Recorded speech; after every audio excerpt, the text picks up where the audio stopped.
Preserve a major piece of land on the Connecticut shoreline. That's right, the 1,000-acre preserve in Old Saybrook, Essex and Westbrook, considered to be the last coastal maritime forest between New York and Boston. Our chief political correspondent, Mark Davis, joins us live with the details on this very big deal. Good evening, Mark. Hi, Keith and Ann. Good evening, everyone from the Hartford newsroom. Yeah, this is a very big deal. People have been working to try to close this deal for nearly 20 years on the shoreline. It's a very important piece of land, not only because of its beauty and recreational purposes, but because it acts like a great big sponge in the case of tidal surge, storm surge. In the deal, the state and federal governments contribute close to $5 million for the purchase, and the residents of Old Saybrook will be asked to pay about $3 million.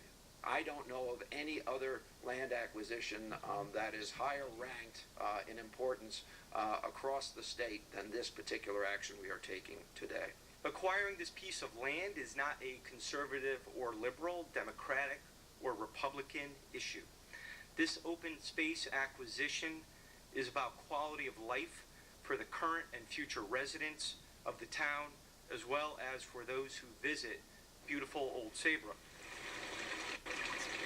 The land was owned by Lehman Brothers, the big financial services company that went belly up 6 years ago. The $8 million price tag is considered the best opportunity that the state, the town, and land preservation organizations will ever have to save this for passive recreational use. Now, the first selectman who you just saw there from Old Saybrook, Carl Fortuna, is going to be presenting this to his Board of Selectmen and his Town Finance Board, with an eye towards putting it on the ballot for a referendum by the voters sometime in early June. Live from the Hartford newsroom, Mark Davis, News 8. First of all, without a doubt, this property is developable. The proposal that this town approved was 5 miles of road and 5 bridges, one bridge being 140 feet long. Right? I mean, you're talking real bridges. My experience, interestingly enough, some of the bridges I actually worked on, and I will tell you that, right, we had 3-inch slump, we had a 6-inch entrainment, you know, good concrete, cured concrete, did everything. After 40 years, the decks had to be replaced. Right? My first estimate on those bridge decks, if they actually built this thing, at the end of 40 years, my numbers, and I actually testified at the legislators we did several years ago, about $140 million. So I'm going to go on a little bit on this, but I think it's really going to be a simple choice. You can spend $3 million now and do the environmentally right thing, quite frankly, right? You can put your hand up and say, let's stop the sprawl. I mean, sprawl, if you think what this place looked like 10 years ago, 20 years, the whole state, right? Sprawl is killing us because we can't maintain the infrastructure for sprawl. We can't maintain the power lines, we can't maintain the water lines, we can't maintain the roads. We can't even, not even doing so great on the railroad right now. I mean, so to build more roads and more bridges it's just stupid, right? One of the things that we've run into from time to time talking to people about this was I'd say, you know, we're going to have the referendum, and this is very important, this is a chance in a lifetime, and they look at me with a blank face and say, didn't we buy that 5 years ago? No.